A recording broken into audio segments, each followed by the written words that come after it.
The crystal chandeliers above me trembled with each footstep of the wealthy mourners, their designer shoes clicking against the marble floors of the Belmont estate, like a countdown to something I couldn't name.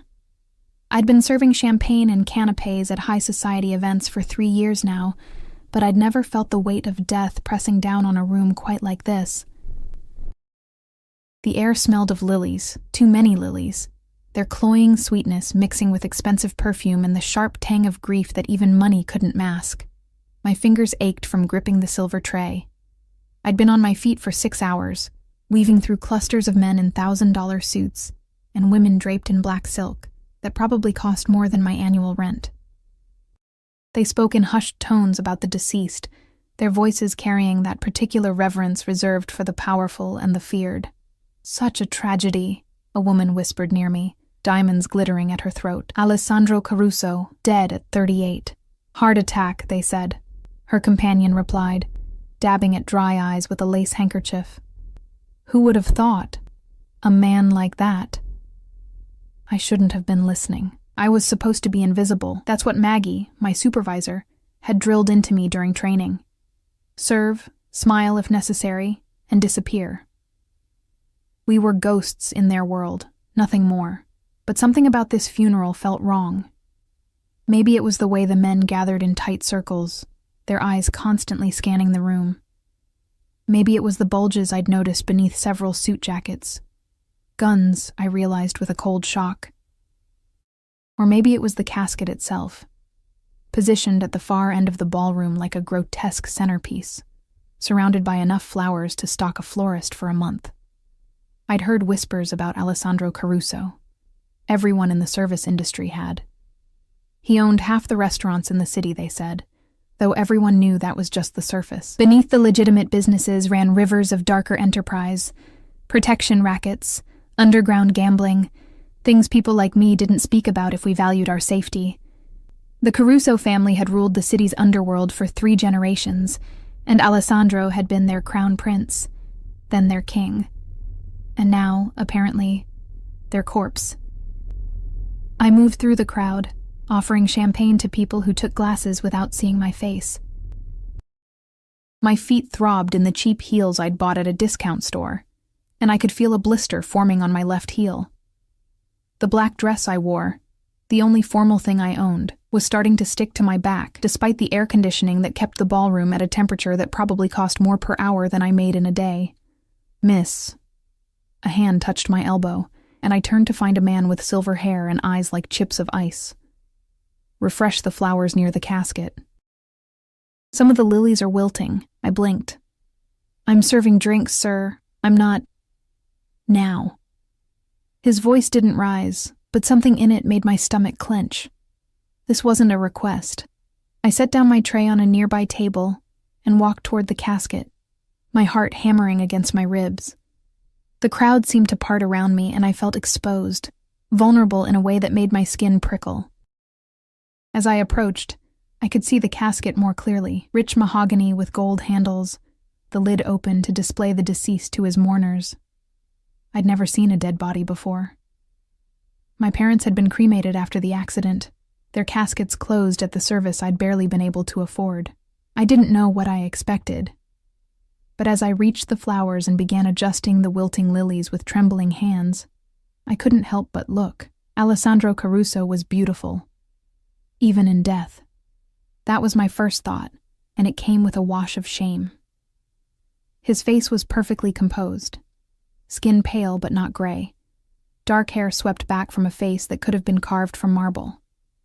He wore a black suit that probably cost more than my car, back when I'd had a car, before it died, and I couldn't afford to fix it.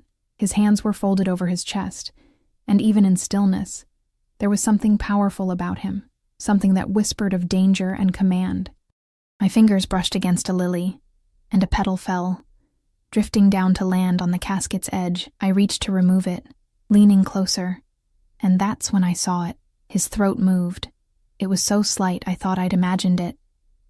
A flutter, barely visible, just beneath the skin where his pulse should be. I froze, my hand suspended in midair, staring at his neck. Nothing. No movement. I must have been seeing things, exhaustion playing tricks on my eyes after hours of there. Again, the smallest tremor, a ripple beneath pale skin. My breath caught. I looked at his chest, watching with an intensity that made my vision blur at the edges, and then I saw it. The faintest rise and fall, so subtle it could have been a trick of the light, but it wasn't. His chest was moving, breathing. He was alive. The room spun. My hand flew to my mouth, stifling the gasp that wanted to escape. This couldn't be real. They'd examined him, hadn't they? Doctors, medical professionals. Someone had to have confirmed. But looking at him now, at that barely perceptible movement, I knew with absolute certainty that Alessandro Caruso was not dead. I should have walked away, should have told myself I was wrong, that grief and exhaustion were making me see things that weren't there. Instead, I did the stupidest, most reckless thing I'd ever done in my 26 years of life. I pressed my fingers against his neck, searching for a pulse. His skin was warm, not cold, not lifeless, warm. And there, beneath my trembling fingertips, I felt it. Slow, so slow it was almost imperceptible, but unmistakable. A heartbeat. "He's not dead," I whispered, the words falling from my lips before I could stop them. No one heard me. The conversations continued around me, a low buzz of voices discussing business and territory and things I didn't understand. I pressed harder, feeling for that pulse again, needing to confirm I wasn't losing my mind. "He's not dead," I said, louder this time. A few heads turned. I saw confusion in their eyes, then dismissal. The crazy waitress, probably upset by the sight of a corpse. But I didn't care about their judgment. I could feel his heartbeat getting stronger beneath my fingers, as if my touch was somehow calling him back from wherever he'd been. "He's not dead," I shouted, my voice cracking with urgency and fear and something wild that I couldn't name. The room went silent. Every eye turned to me. I saw shock, anger, disbelief. And then I saw fear, real, visceral fear, flash across several faces. "Get her away from him," someone growled. And suddenly there were hands on my arms pulling me back. But I fought them, driven by an instinct I didn't understand, reaching for Alessandro's hand. "Please, you have to listen to me. He's alive. I can feel his pulse. She's hysterical," a woman declared. "Someone remove her before she causes a scene." "I'm not hysterical. Check his pulse. Please, just check." And then everything changed. Alessandro Caruso's eyes opened. They were the color of dark honey shot through with gold, and they fixed on my face with an intensity that stole the breath from my lungs. For a moment, the entire world narrowed to those eyes, to the way they seemed to see straight through to my soul. His lips parted, and I heard him draw in a breath, deep, shuddering like a man surfacing from drowning. The ballroom erupted into chaos. People were screaming, backing away from the casket as if it contained something supernatural. Others rushed forward, shouting orders I couldn't parse through the ringing in my ears. Someone was calling for a doctor.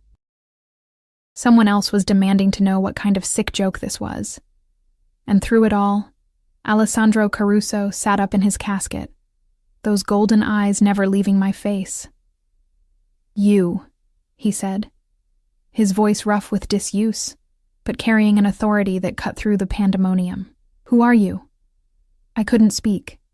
My tongue felt thick in my mouth. My throat closed with terror and awe, and the dawning realization of what I'd just done. I'd stopped a funeral. I'd touched a man everyone thought was dead. I'd brought him back to life, or revealed he'd never left it in the first place. "Answer me." His hand shot out, faster than should have been possible for someone who'd been unconscious moments before, and his fingers wrapped around my wrist. His grip was firm, warm, alive in a way that sent electricity racing up my arm. "What is your name?" Emma," I stammered. "Emma Sterling. I'm just the waitress." I didn't mean to. I saw him breathing, and I thought, "She's lying." The voice came from somewhere in the crowd, sharp with accusation. "This is some kind of trick. She must have—" Silence. Alessandro didn't shout, but the single word carried such weight that the entire room obeyed instantly. He was still holding my wrist, his thumb pressed against my pulse point as if he was measuring my heartbeat the way I'd measured his. "How did you know?" "I saw your throat move," I whispered. "And then your chest. You were breathing, so I checked your pulse and everyone out." He released my wrist and turned to address the crowd, and I saw something shift in him. The confusion in his eyes hardened into command, the vulnerability of waking replaced by something cold and calculating. "Now, Alessandro, you need medical attention," someone began. "I need answers." His gaze swept the room, and I watched people flinch away from it like they'd been burned. Someone tried to bury me alive. Someone in this room thought I was dead, or wanted me to be, and now I'm going to find out who. "Marco." He pointed at a man built like a wall, all muscle and menace. "Clear the room. Keep everyone's names. No one leaves the grounds." The ballroom began to empty, but slowly, with people casting backward glances at Alessandro, as if they still couldn't believe what they were seeing. I tried to slip away with them, but his hand caught mine again, pulling me back with surprising gentleness. "Not you," he said quietly, meant only for my ears. "You stay." I wanted to argue, wanted to wrench my hand free and run until my lungs burned and my legs gave out, but something in his eyes held me captive more effectively than his grip. A mixture of curiosity and something darker, something that looked almost like possession. "Why?" I managed to ask. "Because," Alessandro Caruso said, his thumb tracing a circle on the inside of my wrist that made my pulse jump beneath his touch. "You're either the woman who saved my life, or you're part of the conspiracy that nearly ended it. And until I know which, Emma Sterling, you're not going anywhere." The last mourner filtered out, leaving us alone in a ballroom full of flowers, meant for a funeral that would never be. The doors closed with a heavy thud that sounded like a prison sentence. Alessandro stood from his casket, and I realized for the first time how tall he was, how he seemed to fill the space around him with an energy that was almost overwhelming. He swayed slightly, and instinct overrode my fear. I reached out to steady him, my hands landing on his chest. Beneath the expensive fabric of his suit, I could feel his heart beating strong and steady now. So different from that threadbare pulse I'd discovered at his throat. "You should sit," I said. "You were barely alive 5 minutes ago. I need to know what happened to me." His hands covered mine, pressing them flat against his chest. "And I need to know why you, of all people, were the one to notice. Why you cared enough to speak up when no one else did." I didn't have an answer for that. I didn't understand it myself, but standing there with my hands trapped against his heartbeat in a ballroom that smelled of death and lilies, I felt the first tremor of something that would change everything. Alessandro Caruso was alive because of me. And somehow, I knew that meant my life would never be the same. The medical team arrived within 20 minutes, rushing through the ballroom doors with equipment and urgency. I tried to step back, to give them space, but Alessandro's grip on my hand tightened, keeping me anchored at his side like I was his lifeline to consciousness. "Don't," he said simply, and I stayed. Dr. Reeves, a gray-haired man with steady hands and worried eyes, examined Alessandro with practiced efficiency while asking questions in a low, careful voice. Blood pressure, pupil response, heart rate. I watched the numbers on the monitors climb from dangerously low to something closer to normal and felt a strange sense of relief that I had no right to feel. This man was a stranger. More than that, he was dangerous. Everyone in the city knew what the Caruso name meant. "You were poisoned," Dr. Reeves finally announced, snapping off his latex gloves. "Tetrodotoxin, if I had to guess. It mimics death, slows the heart rate and breathing to nearly imperceptible levels. In the right dose, it can make someone appear dead for hours, even to trained medical personnel." "Pufferfish toxin," Alessandro said, his voice still rough, but growing stronger with each passing minute. "Someone wanted me in the ground. Someone almost succeeded." Dr. Reeves packed his equipment with sharp, angry movements. "Another few hours in that casket and you would have suffocated. The dose was calculated to keep you under just long enough for burial." Whoever did this knew exactly what they were doing. I felt sick. The champagne I'd sipped during my break churned in my stomach. Someone had planned this, had poisoned Alessandro Caruso with a substance that would make him appear dead, had fooled doctors and family members, had arranged for him to be buried alive. The cruelty of it made my skin crawl. "I want toxicology reports on everything I consumed in the last 48 hours, Alessandro ordered. Food, drinks, medication. Everything." Already being arranged, a new voice made me jump. I turned to find a man standing in the doorway, tall and lean, with dark hair graying at the temples and eyes that assessed me like I was a threat to be neutralized. "The house has been locked down. No one in or out until we find who did this." "Good." Alessandro finally released my hand, and I felt the loss of his warmth like a physical thing. He stood, ignoring Dr. Reeves's protests, and straightened his suit jacket with a composure that seemed impossible for someone who'd just woken from a poison-induced coma. "Dante, this is Emma Sterling, the waitress who saved my life. Emma, this is Dante Russo, my head of security." Dante's gaze sharpened on me, and I resisted the urge to shrink back. "The waitress? You're certain?" "I'm certain she was the only one who noticed I was still breathing." Alessandro's tone carried an edge that made Dante's jaw tighten, which raises interesting questions about everyone else in that room.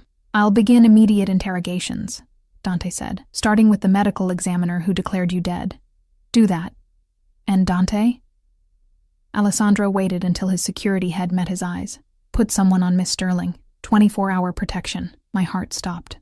"What? No. I don't need—" "You stopped my funeral," Alessandro interrupted, turning those golden eyes back to me. "You exposed whoever tried to kill me. They won't appreciate that interference." The reality of what I'd done hit me like ice water. I'd thought I was saving a life, and I had. But I'd also painted a target on my own back. Whoever had poisoned Alessandro Caruso, whoever had been confident enough to stage his death and arrange his burial, would see me as a threat. A witness. A problem to be eliminated. "I'm nobody," I whispered, fear coating my tongue. I work 3 jobs to pay rent on a studio apartment. I don't have anything to do with your world. They won't care about me. They'll care that you ruined their plan." Alessandro stepped closer, and I caught his scent. Sandalwood and something darker, like smoke and danger. "They'll care that you're a loose end, and in my world, Emma, loose ends don't survive long." I wanted to argue, wanted to insist that I could take care of myself, that I'd go home and lock my doors and pretend this night had never happened. But looking into his eyes, I knew he was right. I'd stepped into something far beyond my understanding, and there was no stepping back out. "What do you want from me?" I asked. "For now?" "Answers." He gestured to Dante, who moved to stand by the door, guarding it, I realized. Guarding me. "Tell me everything. What you saw, when you saw it, why you decided to speak up." So I did. I told him about serving champagne and trying to be invisible, about being ordered to fix the flowers, about seeing that flutter in his throat and the shallow rise of his chest. I told him about checking his pulse, about feeling his heartbeat so faint I thought I might be imagining it, about shouting because something in me couldn't stay silent while a living man was mourned as dead. Alessandro listened with an intensity that made me feel stripped bare. He didn't interrupt, didn't question, just absorbed every word like he was filing it away for later analysis. When I finished, silence stretched between us, broken only by the distant sound of voices. Dante's men, I guessed, beginning their investigation. "You risked yourself," Alessandro finally said. "You had to know how it would look, a waitress screaming that the guest of honor wasn't dead. You had to know they'd think you were crazy, or worse." "I didn't really think," I admitted. I couldn't let them bury you alive." "Why not?" The question caught me off guard. "What?" "Why not let them bury me?" He moved closer, and I found myself backing up until my legs hit a chair. "I'm not a good man, Emma. I've done things that would make you run screaming. I've hurt people, destroyed lives, built an empire on fear and blood. Why did someone like you care what happened to someone like me?" I didn't have an answer that made sense. But staring up at him, at the sharp lines of his face and the shadows in his eyes, I found myself saying, "Because everyone deserves to breathe, no matter who they are or what they've done." Nobody deserves to be buried alive. Something shifted in his expression, a crack in that controlled facade that let me glimpse raw emotion beneath, surprise maybe, or recognition of something he hadn't expected to find. "You're going to stay here," he said, and it wasn't a question. "At the estate. Under my protection until we find who did this." "I can't." Panic clawed at my throat. "I have work tomorrow. 3 shifts. I'll lose my jobs if I don't show up, and I can't afford. I'll pay you." He said it like money was nothing, like my entire precarious existence could be solved with a checkbook. "Whatever you make in a month, I'll triple it. You stay here, you stay safe, and you help me figure out who tried to kill me." "Help you? I don't know anything about—" "You notice things." His hand came up to cup my jaw, tilting my face toward his, and the touch sent electricity racing down my spine. "You saw what trained doctors missed. You paid attention when everyone else was too busy performing grief to notice their boss was still breathing. That makes you valuable, Emma Sterling. And in my world, valuable things are protected." I should have said no, should have insisted on going home, on taking my chances, on maintaining the careful distance between his world and mine, but his thumb was tracing my cheekbone, and his eyes held something that looked almost like wonder, and I was so tired of being invisible. "1 week," I heard myself say, "just until you find who did this." Alessandro smiled, and it transformed his face from beautiful to devastating. 1 week, he agreed, though something in his tone suggested he was lying. The guest room they gave me was larger than my entire apartment. Floor-to-ceiling windows overlooked gardens lit by subtle landscape lighting. A 4-poster bed dominated the space with linens that probably cost more than my monthly rent. And the bathroom featured a soaking tub that could fit 3 people. I stood in the doorway, clutching the small bag that Dante's men had retrieved from my locker at work, feeling completely out of place. "There's a panic button by the bed," a woman's voice said behind me. I turned to find a striking brunette in her 30s, dressed in black slacks and a crisp white shirt. "Press it, and security will be here in 30 seconds. You'll have guards outside your door all night." "Are you—" I trailed off, unsure how to ask who she was. "Sophia, Alessandro's sister." She extended a hand and I shook it, noting the strength in her grip. "I hear you saved my brother's life." I just noticed he was breathing and risked looking like a fool to say so. Sophia's dark eyes assessed me with the same intensity I'd seen in Alessandro's gaze. That took courage. Or stupidity. I haven't decided which. Probably stupidity, I admitted. She laughed, a sound that seemed to surprise her. "I like you. That's rare. Most people who enter this house are either terrified or calculating. You just seem lost." "I am lost." I sank onto the edge of the bed, the events of the night finally catching up with me. My hands were shaking, I realized.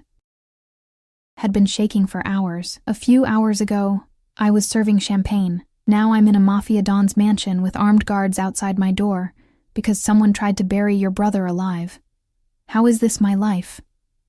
Sophia sat beside me, and for a moment, she seemed to shed the armor of the Caruso name. "You did something good tonight, Emma. You saved someone who probably didn't deserve saving, but he's my brother. And for that, you have my gratitude. And my protection." "Why would I need your protection?" I asked. Alessandro already said, "From him." Her voice dropped low.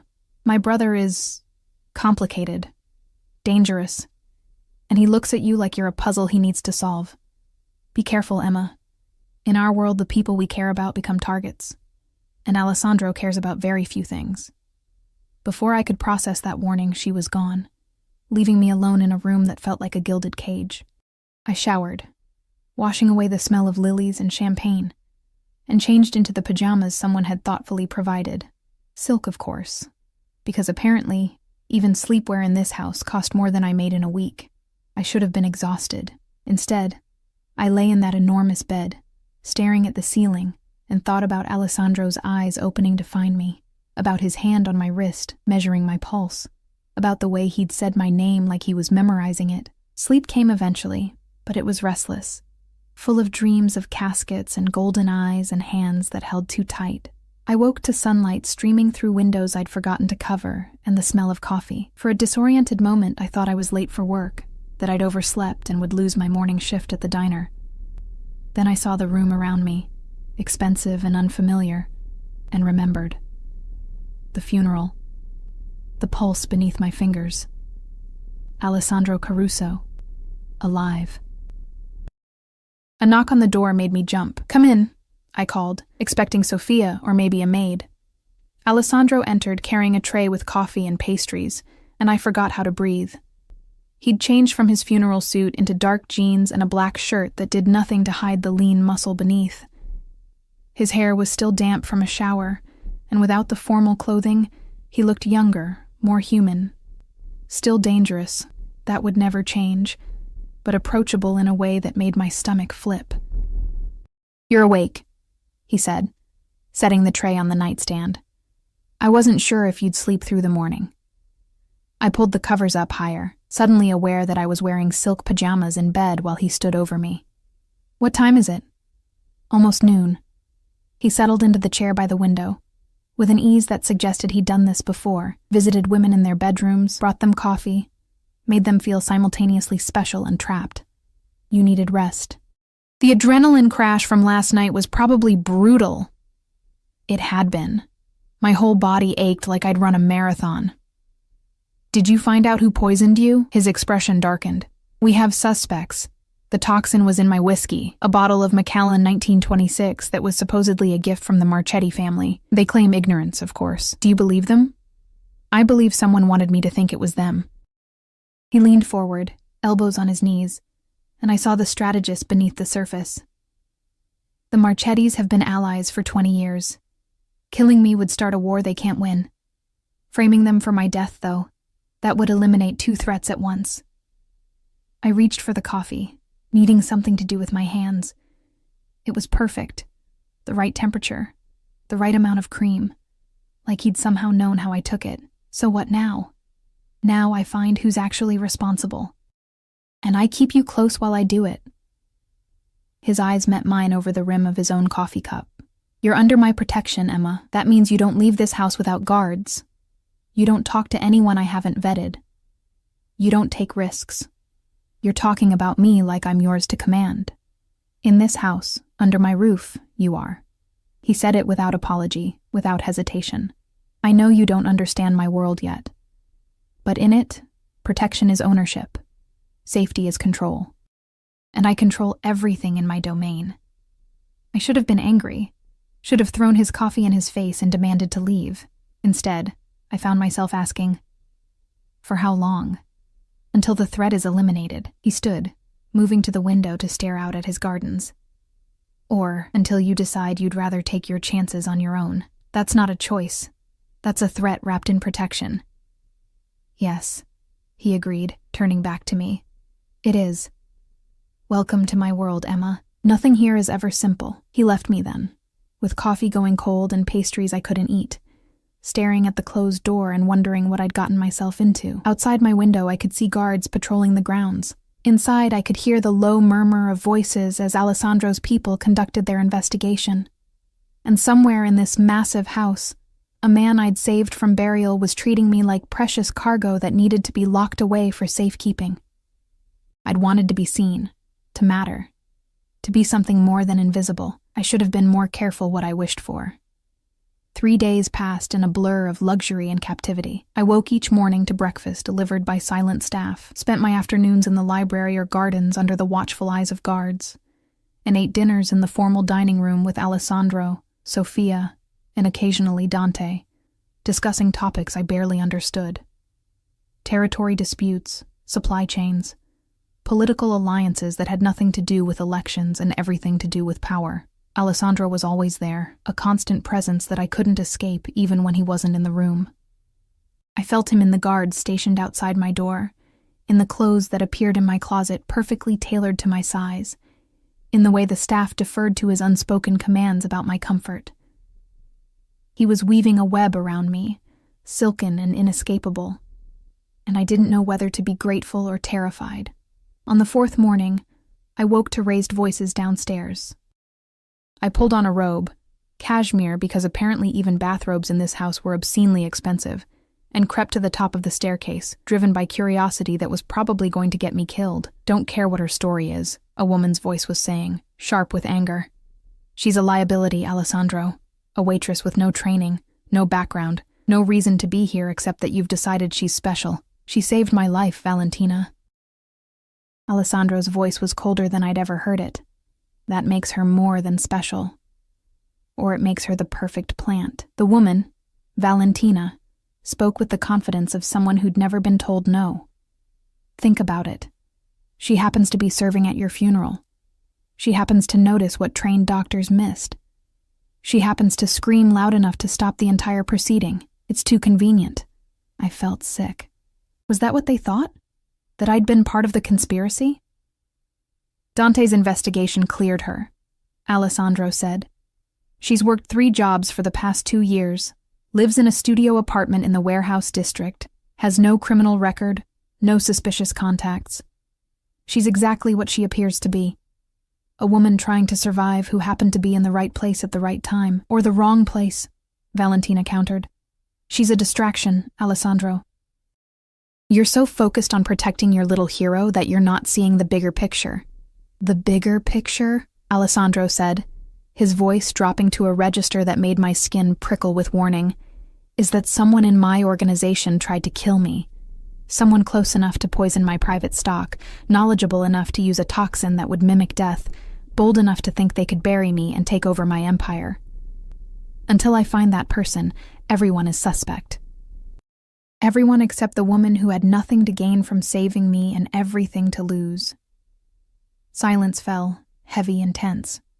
I should have retreated to my room, but I couldn't move, frozen at the top of the stairs like a child eavesdropping on adult conversations. "You're sleeping with her."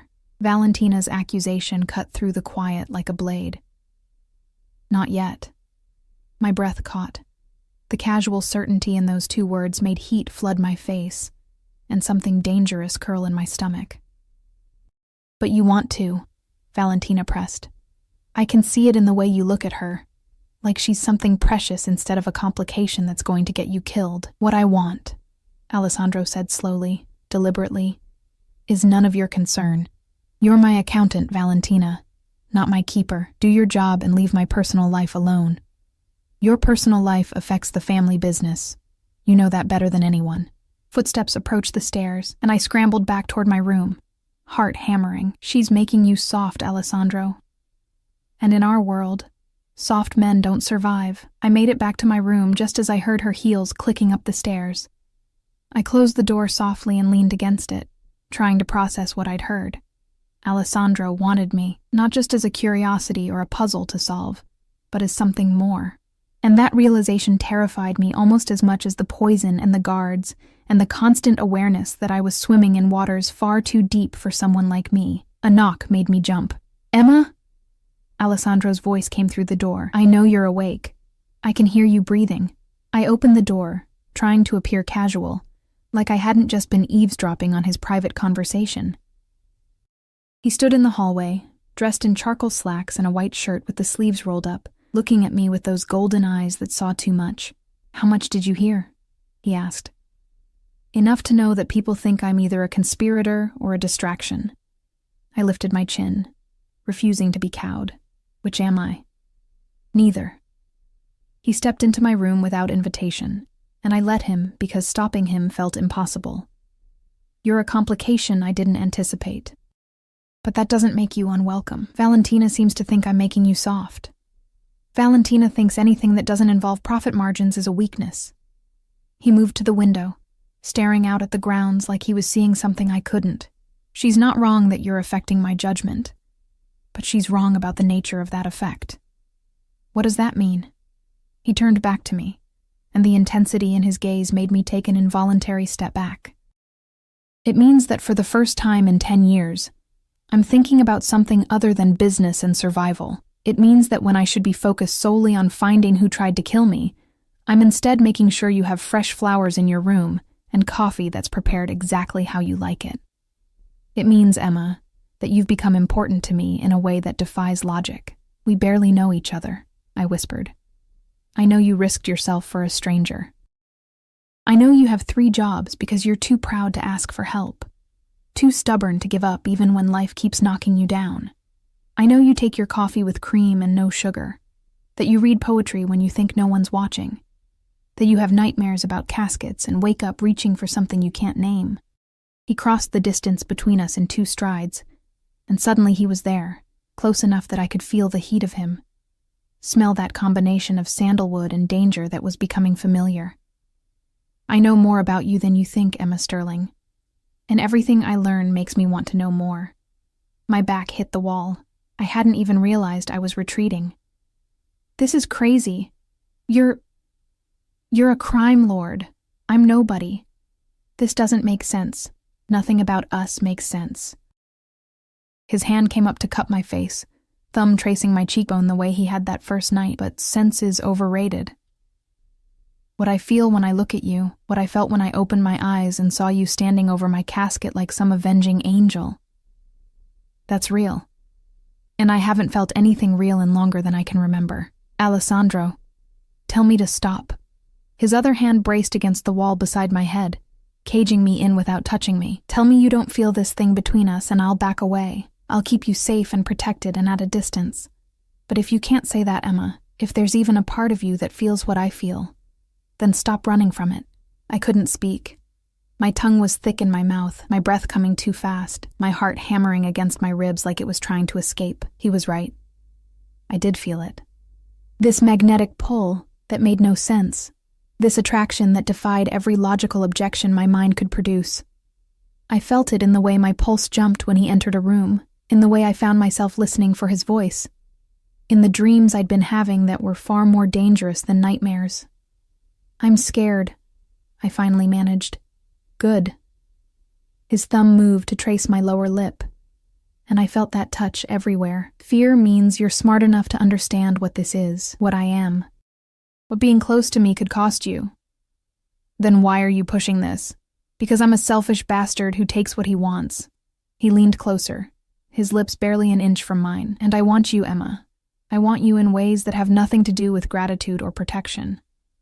I want you in my bed, in my life, in places no one else has been allowed to reach. And I'm done pretending otherwise. He was giving me a choice. I could see it in the tension in his shoulders, in the way he held himself back, despite every word declaring his intent. One word from me, and he'd retreat. One rejection, and he'd put that distance back between us. Lock me in this gilded cage as nothing more than a protected witness. I should have said no. Should have reminded myself of every reason this was dangerous and wrong and destined to end badly. Should have protected myself the way I'd learned to do after my parents died, and the world proved over and over that I was on my own.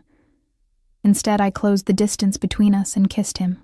It was like touching lightning. His mouth claimed mine with a hunger that stole my breath, one hand sliding into my hair while the other wrapped around my waist, pulling me flush against him. I gasped, and he took advantage, deepening the kiss until I couldn't think, couldn't breathe, couldn't remember any of the reasons this was a terrible idea. I'd been kissed before. Quick, fumbling encounters with boys who didn't know what they were doing and didn't care to learn. This was different. Alessandro kissed like he did everything else, with absolute control and devastating precision, learning what made me melt, what made me whimper, what made me forget my own name. When he finally pulled back, we were both breathing hard, and I could see the gold in his eyes had darkened to amber. That, he said roughly, was either the best decision you've ever made or the worst. Time will tell which. Probably the worst, I admitted, but I couldn't make myself regret it. Probably. He agreed. Then he kissed me again, softer this time, tender in a way that felt more dangerous than passion. But you're mine now, Emma, for better or worse. You've tied yourself to me, and I protect what's mine with everything I have. A sharp knock interrupted whatever I might have said. Dante's voice came through the door, urgent and tight. "Boss, we have a situation." Alessandro's jaw tightened, but he stepped back, putting professional distance between us, with an ease that spoke of years of practice. "What kind of situation?" "The kind that requires your immediate attention.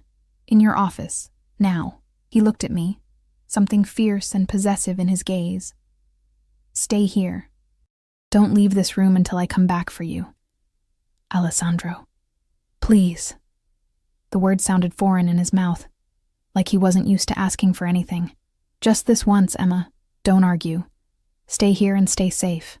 Then he was gone, leaving me alone with swollen lips and a racing heart, wondering what I'd just gotten myself into. I lasted 30 minutes before curiosity won out over obedience. I told myself I was just going to the library, that I needed a book to distract myself from the lingering heat of Alessandro's kiss. I told myself the guards outside my door were there to protect me, not imprison me, so walking through the house wasn't breaking any rules. I told myself a lot of lies that afternoon. The library was on the second floor, accessible through a corridor lined with portraits of stern-faced Carusos glaring down at anyone who passed. I was halfway there when I heard voices coming from Alessandro's office. Raised, angry voices that made me slow my steps. Can't be serious about this girl, someone was saying. A man's voice, older, carrying authority. She's a complication we don't need right now. What I do with Emma Sterling is not your concern, Uncle. Alessandro's voice was cold enough to freeze. Focus on finding the traitor in our ranks, not on my personal life. Your personal life becomes our concern when it threatens the family. The uncle, I didn't know his name, wasn't backing down. You've made yourself vulnerable, Alessandro. You're distracted, soft, protective of a woman who means nothing in our world. She means something to me. Since when do you let emotion dictate business decisions? Since someone tried to bury me alive. The explosion of rage made me flinch. I'd never heard Alessandro lose control. Never heard that ice crack to reveal the fury beneath. Since I woke up in a casket to find that the only person who gave a damn whether I lived or died was a waitress I'd never met. Since I realized that everyone in this room, everyone in this family, was perfectly content to let me suffocate in the ground as long as it served their purposes. Silence fell, heavy with shock. You don't mean that, the uncle said, but he sounded uncertain now. Don't I? Alessandro's voice had returned to that dangerous quiet. Someone poisoned me, Uncle. Someone who had access to my private quarters, my personal stock, my inner circle. Someone who knew my schedule well enough to time the dosage perfectly. That someone is either in this family or being protected by someone in this family. So forgive me if I'm more interested in the loyalty of a stranger who saved my life than the opinions of relatives who didn't even check to make sure I was actually dead. Footsteps approached the door. I turned to flee, but I wasn't fast enough. The door swung open, and Alessandro's uncle, a silver-haired man with Alessandro's golden eyes and twice his hardness, nearly collided with me. Eavesdropping, he observed, his gaze raking over me with open disdain. How predictable. I was going to the library, I said, lifting my chin despite the heat flooding my face. I didn't mean to. She doesn't need to explain herself to you. Alessandro appeared in the doorway, and the look he gave his uncle could have stripped paint. Emma, come here. I moved to his side, and his arm immediately wrapped around my waist, pulling me close in a gesture of possession that was clearly meant for his uncle's benefit. This is my uncle, Roberto Caruso. He was just leaving. Roberto's eyes narrowed. This isn't over, Alessandro. Yes, Alessandro said flatly. It is. Get out of my house, and don't come back until you're prepared to show respect to the people I choose to protect. Roberto left with a final, contemptuous glance in my direction. The moment the front door slammed, I felt Alessandro's grip on me loosen, though he didn't let go entirely. I'm sorry, I said. I know you told me to stay in my room. You're not a prisoner, Emma. You don't need to apologize for walking through a house you're living in. He guided me into his office, closing the door behind us. The room was masculine and imposing. Dark wood, leather furniture, walls lined with books that looked read rather than decorative. But my uncle was right about one thing. You were eavesdropping. I didn't mean to. I heard voices and you wanted to know what they were saying about you. He moved to the bar in the corner, pouring amber liquid into 2 glasses. I don't blame you. In your position, I'd have done the same. He handed me a glass, and I took it even though I rarely drank. The whiskey burned going down, but it steadied my nerves. Your uncle hates me. My uncle hates anything that threatens his influence over family decisions. You threaten that influence by existing. Alessandro settled into one of the leather chairs, gesturing for me to take the other. He's not wrong that you complicate things. But complications aren't always bad. Your whole family thinks I'm a problem. My whole family thinks anything that doesn't serve their immediate interests is a problem. He swirled the whiskey in his glass, watching the liquid catch the light. They've forgotten what it means to value something beyond power and profit. If anything, Emma, you remind me that there's more to life than empire building. I sat, curling into the chair, and studied him. In this room, surrounded by the trappings of his power, he should have seemed invincible. Instead, he looked tired, the weight of suspicion and betrayal aging him beyond his 38 years. How do you live like this? I asked. Always suspicious, always guarded, never knowing who to trust. You learn to trust actions over words. Loyalty demonstrated over loyalty declared. His eyes met mine. You acted when everyone else performed. That's worth more than 1,000 declarations of allegiance. I just did what anyone would have done. No. He leaned forward, intensity radiating from him. You did what a good person would have done. There's a difference. And in my world, good people are rare enough to be precious.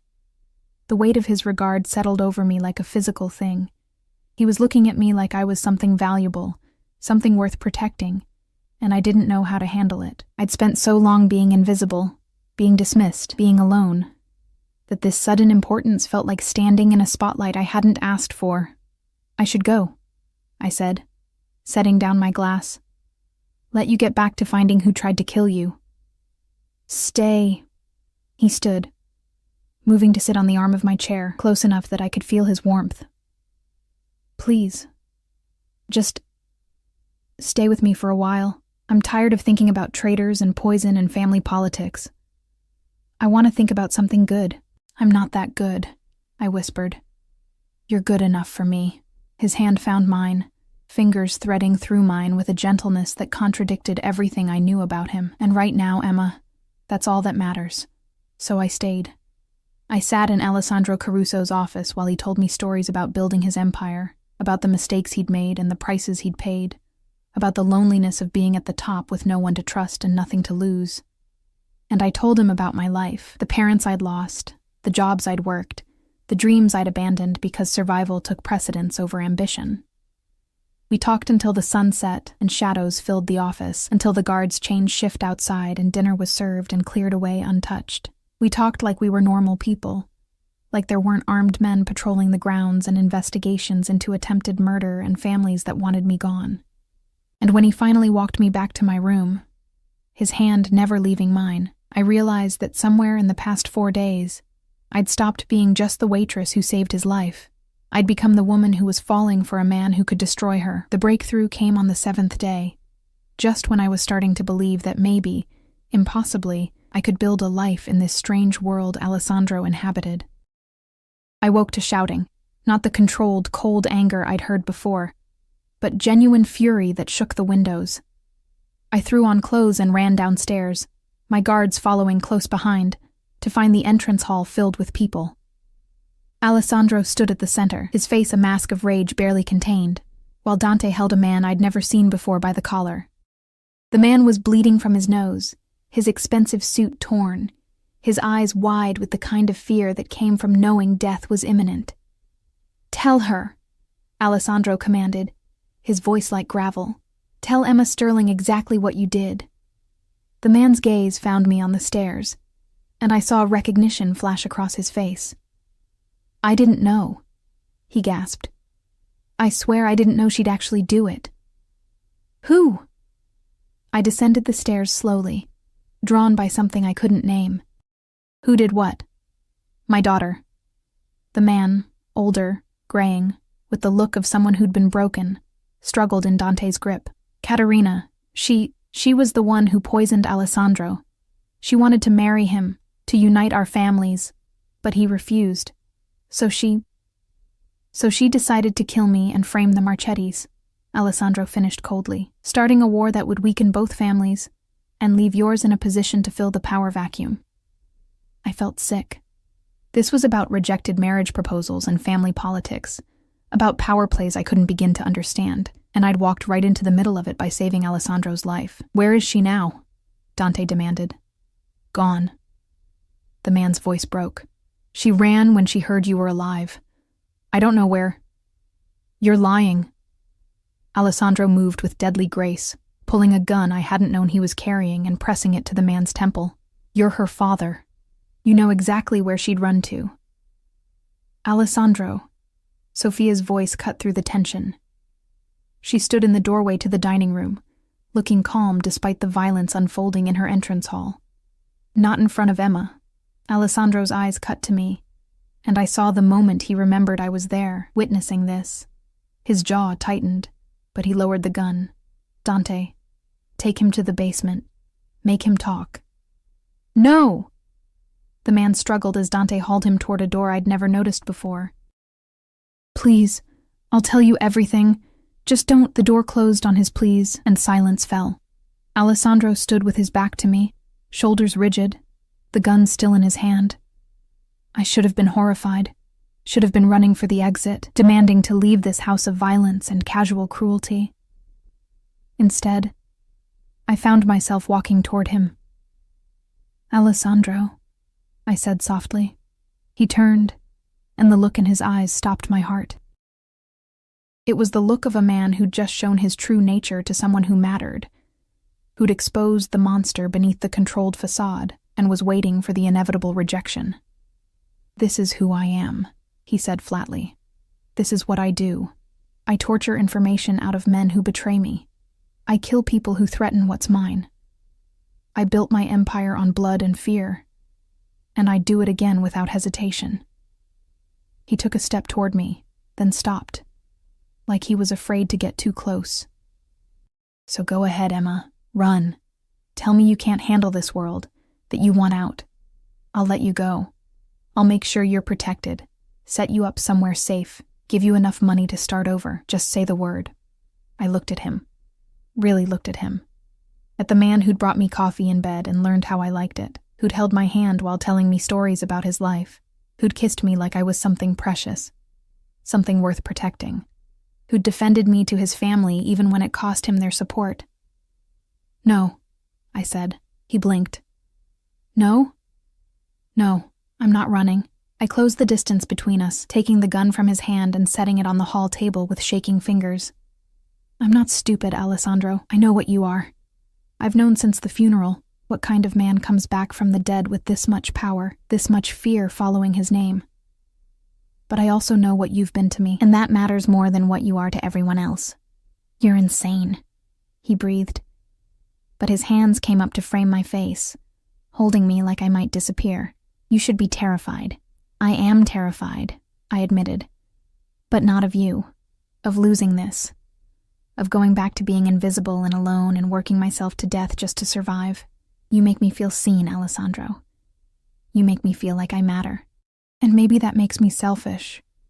Maybe it makes me as morally compromised as everyone thinks. But I don't care."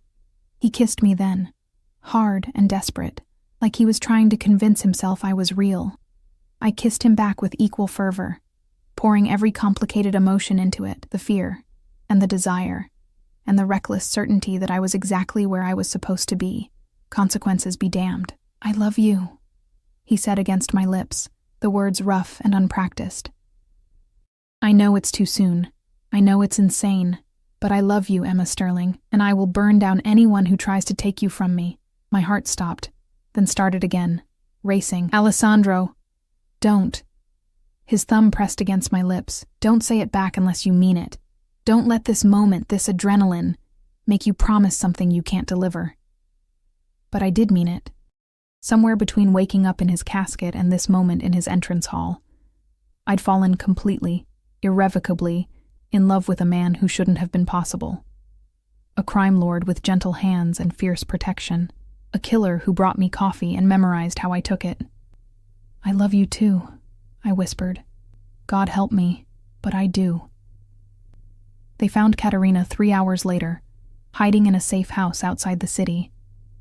Alessandro left with Dante and a team of men, and I paced my room like a caged animal, waiting for news that didn't come. Sophia found me at sunset, carrying 2 glasses of wine and wearing an expression that was equal parts sympathy and concern. "He'll be back," she said, handing me a glass. "Alessandro always comes back. What if he doesn't?" The fear that had been building in my chest spilled out. What if Caterina has backup? What if this is a trap? What if you drive yourself crazy with what ifs? Sophia settled onto the window seat, gesturing for me to join her. "Emma, you need to understand something about my brother. He survived 3 assassination attempts, 2 gang wars, and our father's paranoia. He didn't build this empire by being careless. He'll handle Caterina and he'll come home to you." "You sound so sure." "I am sure." She studied me over her wineglass.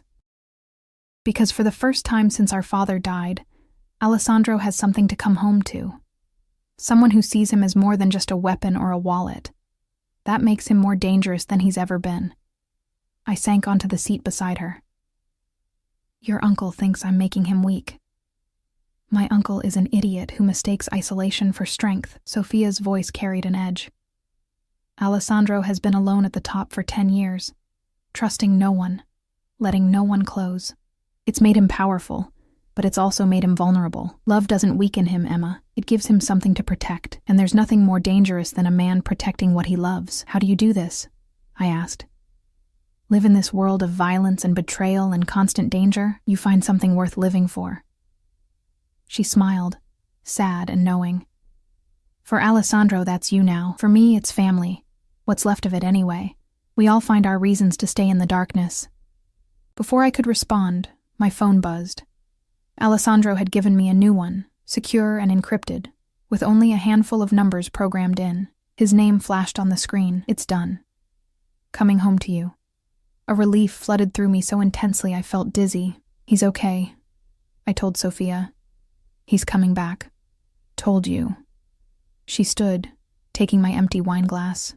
"Now, go make yourself presentable. When Alessandro walks through that door, he's going to need to see you whole and safe. It's the only thing that will bring him back from whatever he had to do tonight." I showered and changed into a simple dress. Midnight blue, fitted but modest. One of the many things that had appeared in my closet over the past week. I brushed my hair until it shone and tried not to think about what "it's done" meant. Whether Caterina was in custody or something more permanent. Whether the man I loved had just killed someone. Whether I could live with that answer. I heard the cars arrive, heard voices in the entrance hall, heard Alessandro's footsteps on the stairs. Heavy, tired, but purposeful. When he appeared in my doorway, there was blood on his shirt and exhaustion in his eyes. But he was whole. Alive. "Emma," he breathed. And then I was in his arms, breathing in his scent beneath the copper smell of blood, feeling his heart beat strong and steady against mine. "Are you hurt?" I pulled back, checking him for injuries with shaking hands. "Not my blood." He caught my hands, stilling them. "Caterina's dead. She tried to run, pulled a gun on Dante. He didn't have a choice. I should have felt something about that. Horror, maybe, or guilt. Instead, I just felt relief that it was over, that the threat was eliminated, that Alessandro was safe. What did that make me? "I'm sorry," he said, misreading my silence. "I know this isn't what you signed up for. Death and blood and—" I kissed him, cutting off his apology. "I signed up for you," I said against his lips. "All of you. The good and the terrible and everything in between. So stop apologizing for being who you are." He lifted me, and I wrapped my legs around his waist as he carried me to the bed. "I need you," he said roughly. "I need to feel something besides death and rage. I'm here." I cupped his face, making him look at me. "I'm right here, Alessandro, and I'm not going anywhere." What happened next was inevitable, had been building since that first moment in the funeral home, when his eyes opened to find me. He laid me down like I was something precious, something sacred, and showed me with his hands and mouth exactly what I'd come to mean to him. And I showed him the same, that I chose him. Chose this. Chose a life that made no sense but felt more right than anything ever had. Afterward, We lay tangled together, my head on his chest, his fingers tracing patterns on my bare shoulder. Outside, guards patrolled and the estate settled into night. Inside this room, for this moment, we were just two people who'd found each other against impossible odds. "Marry me," Alessandro said into the darkness. I went still. "What?" "Marry me." He shifted so he could see my face. "I know it's fast. I know you should say no. But I almost died, Emma, and the only thing I could think about when I woke up was that I'd wasted so much time being alone when I could have been building something real. So marry me. Be my wife. Let me spend the rest of my life protecting you and loving you and making up for every moment you've ever felt invisible." I should have said it was too soon. Should have pointed out that we'd known each other barely a week, that this was insane, that marriages built on intensity rather than foundation never lasted. Instead, I said, "Yes." His smile transformed his face from beautiful to radiant. "Yes. Yes. I'll marry you, Alessandro Caruso. Even though it's crazy and fast and probably going to end in disaster," I kissed him softly, "because I'd rather have a short time being truly alive with you than a long time being invisible alone." He pulled me closer, and I felt him relax in a way I hadn't seen before, like some fundamental tension had finally released. "I'll make you happy," he promised. "Whatever it takes, however long I have, I'll make sure you never regret this." "I know you will," I said, and meant it. Outside, the world continued its dangerous dance, but here, in this room, in this moment, we were safe. We were together, and that was enough. The wedding happened fast, too fast by normal standards, but nothing about us had ever been normal. 2 weeks after I said yes, I stood in a private chapel on the Caruso estate, wearing a dress that cost more than I'd made in my entire life, preparing to marry a man who'd been dead when I met him. Sophia stood beside me as my maid of honor, adjusting my veil with gentle hands. "You're sure about this?" she asked, not for the first time. "Once you're a Caruso, there's no going back to your old life. You'll be part of this family, with all the protection and danger that brings." I looked at my reflection in the full-length mirror. The woman staring back was almost unrecognizable, hair swept up in an elegant twist, makeup applied by a professional, wrapped in ivory silk that hugged every curve. But my eyes were the same, still uncertain, still a little afraid, still mine. "I'm sure," I said. "I've never been more sure of anything." The chapel was small but stunning, filled with white roses and candlelight. Alessandro had wanted something private, intimate, with only family and his most trusted people in attendance. No spectacle, no political maneuvering, just us, making promises that would bind us together for whatever time we had. The music started, and Sophia squeezed my hand before taking her place at the altar. Dante appeared at my side. Alessandro had asked him to walk me down the aisle, a gesture that had surprised us both. "He loves you," Dante said quietly as we began walking. "I've known Alessandro for 15 years, and I've never seen him like this. You've changed him." "He's changed me too," I admitted. Alessandro stood at the altar in a black suit that fit him like sin, his hair swept back, his golden eyes fixed on me with such intensity that I almost stumbled. He looked like every dangerous fantasy I'd never let myself have. Powerful and beautiful and completely focused on me, like I was the only thing in the world that mattered. When I reached him, he took my hands in his, and I felt the slight tremor in his fingers. Alessandro Caruso, crime lord and killer, was nervous. The realization made me love him even more. The priest began the ceremony, his voice echoing in the small chapel. I barely heard the words. All I could focus on was Alessandro, on the way he looked at me like I'd hung the moon, on the promises we were making that went deeper than tradition or law. "Do you, Alessandro Caruso, take Emma Sterling to be your lawfully wedded wife?" "I do." His voice was steady, certain. "I'll protect her with my life. I'll cherish her above all else. I'll make sure she never regrets choosing me." Those weren't the traditional vows, but they were so perfectly him that my throat tightened with emotion. "And do you, Emma Sterling, take Alessandro Caruso to be your lawfully wedded husband?" I looked into his eyes and saw our future there, dangerous and beautiful and unpredictable. I do. I'll stand beside him through everything. I'll be his partner and his equal. I'll love him even when the world says I shouldn't. Alessandro's grip on my hands tightened, and I saw something that looked like tears glimmer in his eyes. Then, by the power vested in me, I now pronounce you husband and wife. You may kiss your bride. Alessandro pulled me close, one hand sliding into my hair, the other wrapping around my waist. He kissed me with a tenderness that contradicted everything the world knew about him, pouring every promise and hope and desperate need into that single moment. I kissed him back, tasting salt. His tears or mine, I couldn't tell, and feeling something settle in my chest that I'd been missing my entire life. This was home. Not the estate or the chapel or the city, but this man, these arms, this impossible love that shouldn't have worked but did. When we finally broke apart, the small gathering erupted in applause.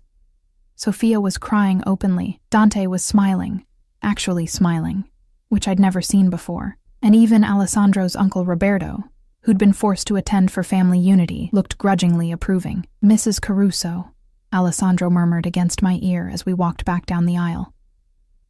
"How does it feel?" "Terrifying," I admitted. "And perfect." "Good." He squeezed my hand. "That's exactly how it should be." The reception was held in the estate's ballroom, the same room where I'd stopped his funeral 2 weeks ago. Someone had transformed it from a house of mourning into something magical. Crystal chandeliers blazed with light, white flowers covered every surface, and a string quartet played soft music that filled the space with beauty. I danced with Alessandro for our first dance, swaying to music I didn't recognize while he held me close and whispered promises against my hair. Then, I danced with Dante, who proved surprisingly graceful, and even Roberto, who told me stiffly that I'd done well by his nephew. But mostly I stayed at Alessandro's side, his arm around my waist, his presence a constant anchor. I watched him interact with his people, the deference they showed him, the respect and fear that followed his every word. This was my life now. I was the wife of the most powerful crime lord in the city, the woman who'd somehow captured the heart of a man everyone said didn't have one. "You're thinking too much," Sophia said, appearing at my elbow with champagne. "I can see the wheels turning. I'm just processing," I said. "This morning I was Emma Sterling, waitress. Now I'm Emma Caruso, mafia wife. It's a lot." "You were never just a waitress." Sophia clinked her glass against mine. "You were always the woman brave enough to speak up when no one else would. That's why Alessandro loves you. That's why you'll survive this world." "Will I?" The question came out smaller than I intended. "Survive it? You already have." She gestured around the ballroom. "You survived someone trying to kill your husband. You survived being thrust into a world you didn't understand. You survived falling in love with the most dangerous man in the city. Everything from here is just details." I wanted to believe her, wanted to think that the hard part was over, that we could settle into some version of normal married life. But I knew better. This was just the beginning. There would be more threats, more violence, more moments where I'd have to choose between my conscience and my love. But looking at Alessandro across the room, watching him laugh at something Dante said, seeing the way his eyes constantly found me like he needed to confirm I was still there, I knew I'd make the same choice every time. We left the reception early, stealing away while the party continued without us. Alessandro drove us himself. No guards, no security. Just us in one of his less conspicuous cars, to a house I'd never seen before. "Where are we?" I asked as we pulled up to a modest beach house. Nothing like the estate's grandeur. Somewhere no one knows about except me. He came around to open my door, helping me out with a hand that lingered on mine. "I bought it years ago as a safe house. Never told anyone, never used it. I was saving it for something important." "And this is important?" "You're important." He unlocked the door and swept me into his arms, carrying me over the threshold in a gesture so traditional it made me laugh. I wanted one place where we could be just Alessandro and Emma. No guards, no business, no family, just us. The house was small but beautiful. Open floor plan, walls of windows facing the ocean, decorated simply but with care. Someone had been here recently, I realized. There were fresh flowers on the table, champagne chilling in a bucket, candles waiting to be lit. "You planned this," I said as he set me down. "I plan everything." He pulled me close, his hands finding the zipper of my wedding dress. "Except you. You were the one thing I never saw coming." Good surprise or bad surprise? The best surprise. He kissed my neck, my shoulder, each inch of skin he exposed as the dress fell away. The surprise that saved my life in more ways than one. We made love on every surface of that little beach house, slow and tender, then desperate and intense, then lazy and playful as the night stretched into dawn. Between rounds, we talked about everything and nothing. He told me about his childhood, about watching his father build an empire through ruthlessness and fear. I told him about losing my parents, about the loneliness that had defined my adult life. "I used to dream about being invisible," I admitted as we lay tangled in sheets, watching the sun rise over the ocean. "About being so unremarkable that no one would notice me, hurt me, leave me." "And now?" Alessandro's fingers traced lazy patterns on my spine. "Now I'm married to the most visible man in the city. Now I'm anything but invisible." I propped myself up on his chest, looking down at him. "It's terrifying. I know." He tucked a strand of hair behind my ear. "But you're not alone in it anymore. Whatever comes, we face it together. Promise?" "I promise." He pulled me down for a kiss that tasted like forever. "You're mine, Emma Caruso, and I protect what's mine with everything I have." We stayed at the beach house for 3 days, hiding from the world and learning each other in ways that went beyond physical. I learned that Alessandro couldn't cook to save his life but made excellent coffee. He learned that I sang off-key in the shower and read poetry when I thought he wasn't paying attention. We built a foundation in those 3 days, not based on intensity or danger, but on the quiet moments between. On the 4th morning, reality intruded in the form of Dante's phone call. There were business matters that couldn't wait, decisions that required Alessandro's presence. Our honeymoon bubble popped, and we drove back to the estate in comfortable silence, my hand in his. "Ready?" he asked, as we pulled through the gates. "No," I admitted, "but I'll do it anyway." He smiled, fierce and proud. "That's my girl." The months that followed weren't easy. I had to learn to navigate a world where loyalty was currency, and weakness meant death. I attended dinners with families whose empires were built on blood, smiled at women who saw me as an interloper, and learned to read the subtle signs that indicated danger. But I also found my place. I started working with Sophia on the legitimate businesses, using my years of service industry experience to identify problems and implement solutions. Alessandro gave me real responsibility, real power, and I discovered that I was good at it. Better than good. I was exceptional. "You should see the numbers from the restaurants," Sophia told me 6 months into my marriage, reviewing reports in Alessandro's office. "Since you implemented those changes, profits are up 30%. "It's just basic customer service," I said, but I couldn't hide my pride. Treating employees well, listening to their concerns, actually investing in the businesses instead of just extracting profit. It's revolutionary in our world. Alessandro looked up from his own work, and the pride in his eyes made my heart swell. "You're changing how we do business, Emma. Making us stronger without making us crueler." I'd also changed him, or maybe I'd just revealed parts of himself he'd buried. He smiled more now, laughed with real joy instead of cold amusement. He was still dangerous, still ruthless when necessary, but he'd found balance, and I'd found purpose. Not everything was perfect. There were still threats. Rival families testing our defenses. Internal disputes that required Alessandro's iron hand. Moments when I was reminded exactly what kind of man I'd married. But we faced them together, and that made all the difference. 1 year after our wedding, I woke to Alessandro kissing my shoulder. His hand splayed possessively over my stomach.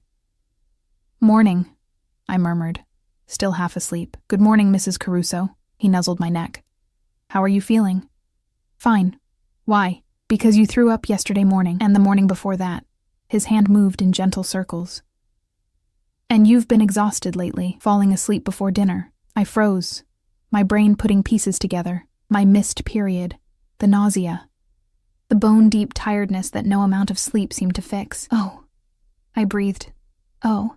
Alessandro pulled back to look at me, and I saw hope and fear warring in his eyes. "Emma, I might be pregnant." The words felt huge, life-changing. "I didn't even realize.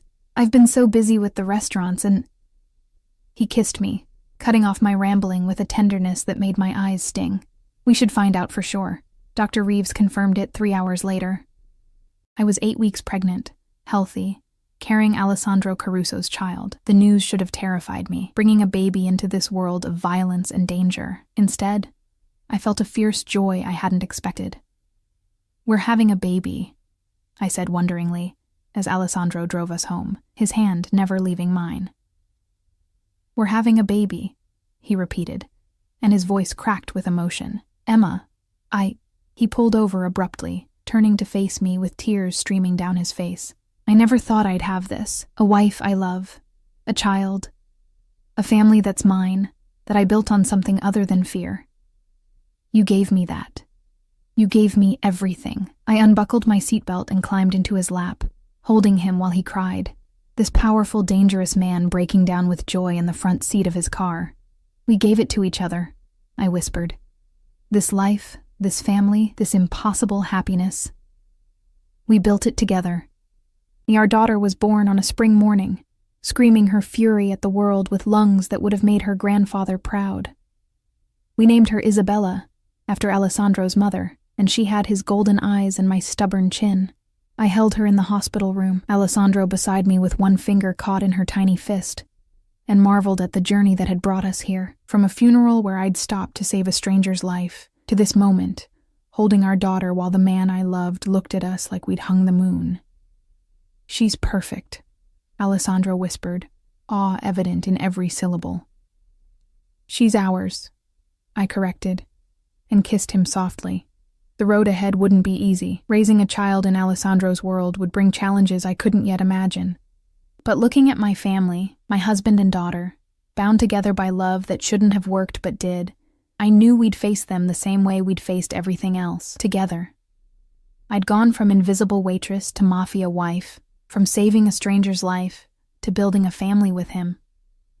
I'd found love in a casket and a future in the darkness. And I wouldn't change a single moment of it. Because sometimes the best things in life come from the moments that make the least sense. From stopping a funeral to save a man who was supposed to be dead. From taking a chance on impossible love and finding out it was the realest thing you'd ever known. Alessandro Caruso had been dead when I met him, but together, we'd never been more alive.